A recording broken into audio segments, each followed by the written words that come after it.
Well, hi there guys, and welcome back to another segment of Gut Feeling.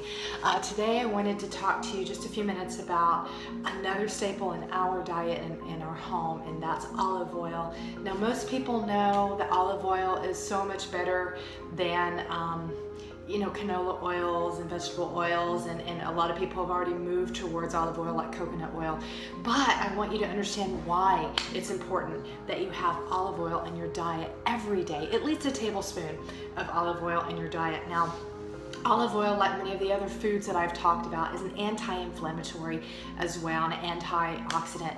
And so when you have an anti-inflammatory food, that really cuts back on the risks of several diseases like heart disease and cancer. And olive oil is known in the Mediterranean and has been, goodness, for hundreds of years to be one of the staples in their diet, one of the main staples. Now, it was actually brought over here in the mid 1500s, and it just really took off. It was wonderful for cooking, and so there were a lot of olive tree farmers. And so it became a staple here too, especially for the immigrants.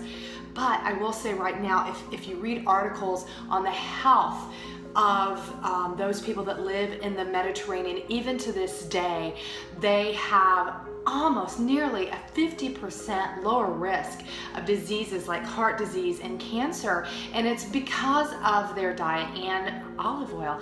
Now, olive oil, it's a healer because it's an anti-inflammatory, but what it also has, is monounsaturated fats, and that it's for like a lot of people that like the keto diet, it's one of their main staples as well. So it actually, it can heal the gut. It can actually also wash out a lot of that sodium that gets built up in the gut and in the filtering organs. It just basically can keep your body very clean and very healthy. A lot of people use it on the skin.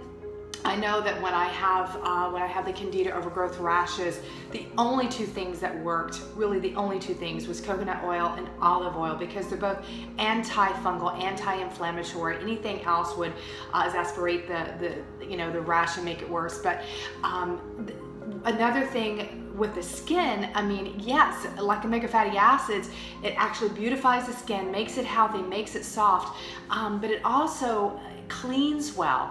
And let me give you a quick example. It's funny, while it's mild, it can clean in ways that I think people aren't even aware. I was actually redoing a bookshelf with an oil-based paint just a couple of weeks ago, and it was on my hands and under my fingernails.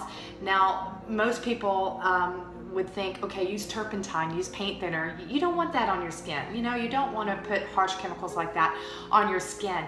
Olive oil. I had it all over my skin. I used olive oil until I was able to actually dissolve it and get it off. Olive oil is amazing. Also, another thing that you can use olive oil for is infections, because it's anti-inflammatory, antifungal, antibacterial. So, for instance, just a week ago, my 6-year-old son had a pretty bad ear infection, and it was really hurting him. And I think, from infancy up, when they're laying down, the pain is worse because of the pressure of the inflammation, infection in the ear, close to the eardrum, causes a lot of pain and discomfort at night.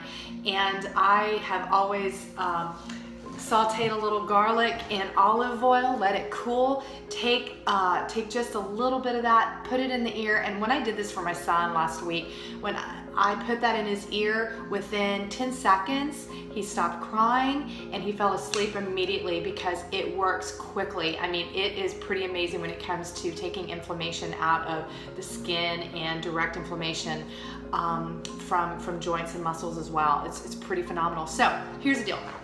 Where do you get the best olive oil, and what kind of olive oil do you get? So a lot of people want to save money, and they get the big plastic jugs of olive oil. And to be honest with you, that type of olive oil has byproducts in it. It has vegetable oil and other things that have been added to it, and you kind of get what you pay for. You definitely don't want to get olive oil in a plastic container. In a clear plastic container, you want to make sure that you're getting extra virgin olive oil. And the difference is, extra virgin olive oil is cold pressed straight from the olives, and so you're getting the absolute best, most purest form of virgin oil. Now, when you see virgin oil, virgin olive oil, then it's actually pressed from extra virgin olive oil. So it's just kind of one step down from not bad, but you don't get as much of the good stuff in it. So I do recommend definitely get yourself extra virgin olive oil. Make sure that you get the extra virgin olive oil in a glass bottle. And it needs to be a glass bottle that's tinted, that's dark, because if you don't, it could be tainted and it can turn. The dark glass actually protects the olive oil. So it's very important. Look for that OIC label that's going to say that it is something that is made and approved by the actual committees out there that look at the best and want to put the best on the market. So you can get it at your grocery store. You don't necessarily have to go to a Whole Foods store. You can order it from Amazon. Just make sure you get extra virgin olive oil. Look for the approved seal and make sure it's in a dark glass container. Now, that's really it. I wanted to just say, keep up the good fight. Please check out my other videos. Keep putting good stuff in your body.